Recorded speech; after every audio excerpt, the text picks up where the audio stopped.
word contemplative is based on the Latin noun templum, which means temple, or refers also to an open space of perspective, a place in which we see beyond the distinctions, a place in which we see with perspective the oneness. Perhaps the greatest contemplative that I have been blessed to study with and to come to know was Bede Griffiths, who, as many of you know, gave much of his life to the marriage of East and West. Tonight I would, in reading from A New Harmony, like to choose the India journey.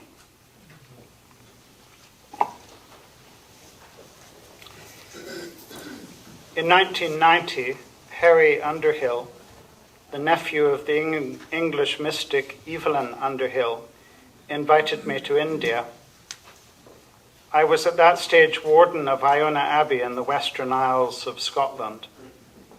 Harry felt that the Iona community could do with some exposure to the East. I met him in London and we flew together to Madras. Our plan was to travel to the ashram of the great Benedictine monk Bede Griffiths, who had devoted much of his life to the marriage of East and West. On my first night in India, I had a dream in which I was drinking vodka with Mikhail Gorbachev, as one does in one's dreams. My wife tells me that I have a very inflated dream ego. In what at first seemed a convivial atmosphere, we were knocking back shots of vodka together. After the third round, however, I noticed a chemical residue at the bottom of my glass. I was being drugged. When I woke up, I realized in part what the dream was about. In traveling to the East for the first time, there was some uncertainty in me about what I would encounter. I was still a good Western boy. Well, I was a Western boy, anyway. I had been trained in the Church of Scotland ministry at the University of Edinburgh. Everything about my religious history and philosophical training had led me to look to the transcendent for God and to the mind for wisdom. And here I was entering the East, the world of immanence and the unconscious. Now, Mikhail Gorbachev is not exactly an Eastern guru.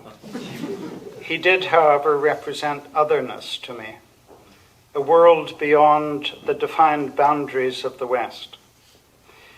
Gorbachev at that moment was in the midst of a revolution of thought. The Berlin Wall separating East and West had come down 2 months earlier, and as leader of the Soviet Union, a political system based on fixed ideology and doctrinaire structure, Gorbachev was teaching perestroika, or restructuring, and glasnost, or openness. He represented the desire to open a system that had been closed, and to restructure it through dialogue rather than doctrine. I was anxious about entering the East. It felt like a strange land to me. My Western education had trained me to suspect mysticism. It was too subjective, I thought. Part of me feared that I would be deluded by drinking at the well of Eastern spirituality. Carl Jung says that in India, one gets pushed back into the unconscious. That was my fear. Dream life and the unconscious represented for me a world of delusion. To open to it was to run the risk of being flooded by unreality. I had been taught that truth was primarily outside myself, to be accessed through the intellect and through propositional truths. And Western Christianity, with its doctrine of original sin, had given me the impression that what was deepest in me was opposed to God. Here in the East, I was about to encounter the opposite. I was about to be encouraged to draw from the deep wellsprings of my being and to open to the unconscious as a true channel of perception. One day in India, as I sat in the Lal Bagh Gardens in Bangalore, I was approached by an elderly Indian gentleman. He greeted me kindly and entered into conversation. After a few pleasantries, in which I learned that he was a retired banker, he said with a gentle sideways wagging of his head, "I have one question for you. Who are you?" I sensed that he was not asking me what my name was, but wanting to feel my way into the conversation, I said, "My name is John Philip." To which he replied, still kindly nodding his head from side to side, "I was not asking you what your name was. I was asking, who are you?" So I said to him, "I come from the same one you come from." This pleased him well enough that he proceeded with our discussion, in which he expounded for me the heart of Hindu wisdom. He spoke of the self within all selves, the one who is at the heart of all life. He then said with an even more emphatic wagging of his head, "I must be going now, but I have one final thing to say to you. You are God. And until you realize that you are God, you will not be wise, you will not be happy, you will not be free. Namaste." And off he went. Since then, I have often wondered when I will have such a conversation in the Edinburgh Botanical Gardens with a retired Scottish banker, and especially a Scottish Presbyterian banker.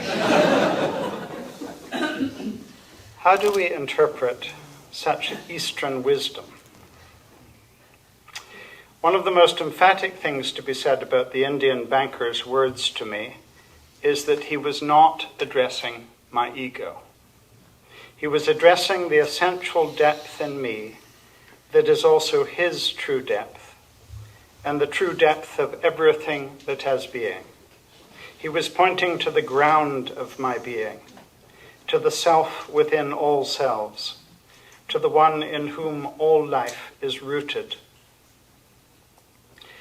Meister Eckhart in the 14th century says that God is not found in the human soul. God is not to be found in the human soul by addition, but by subtraction. We do not need to add anything to our depths to find God. We do, however, need to subtract our separating ego if we are to find the one who is the ground of our being.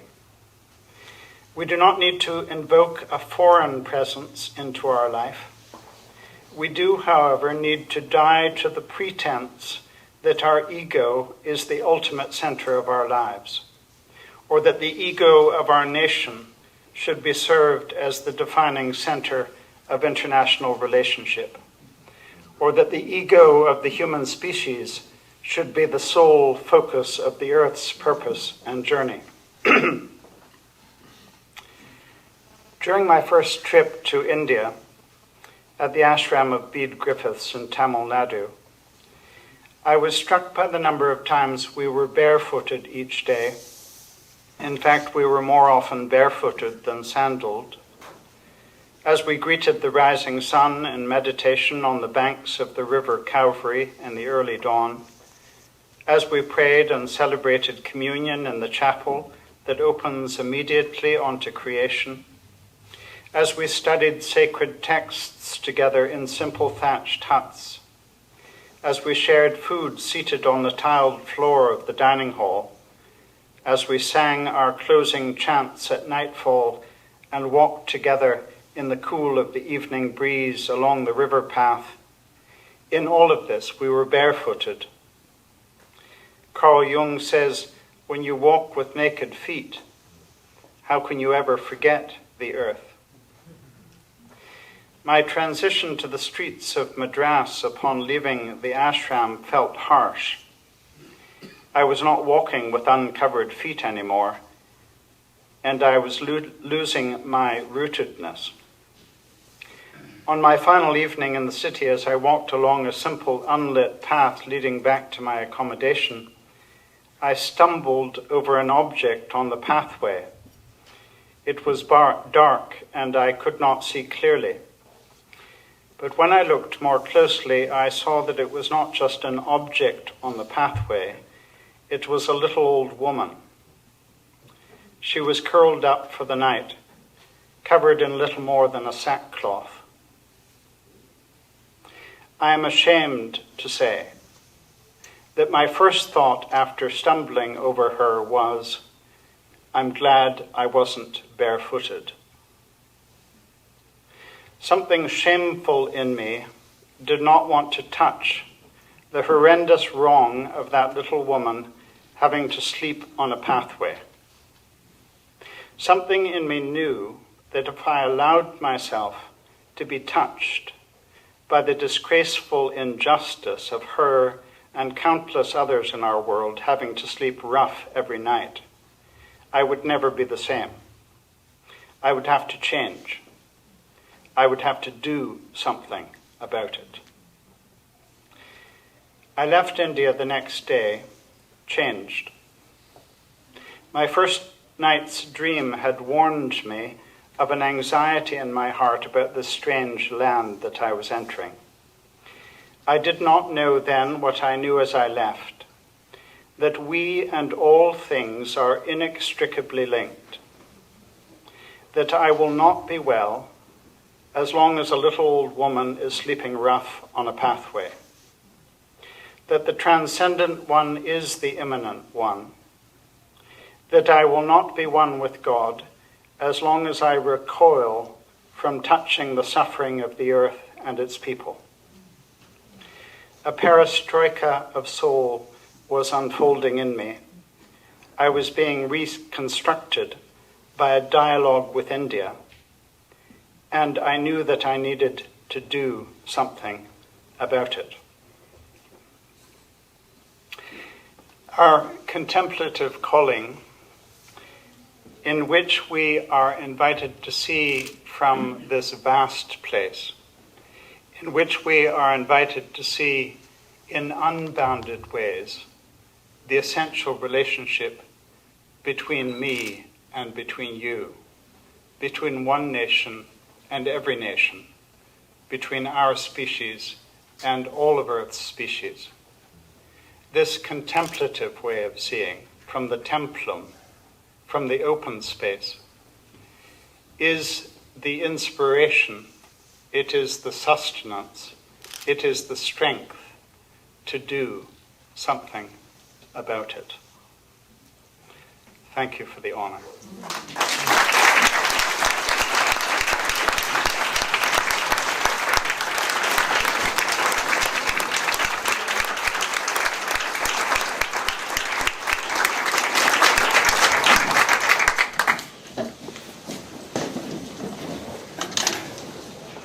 John Philip, thank you. Don't think any of us will walk in the dark without thinking about what we might be stumbling on as we walk forward. And may the light in me acknowledge the light in you.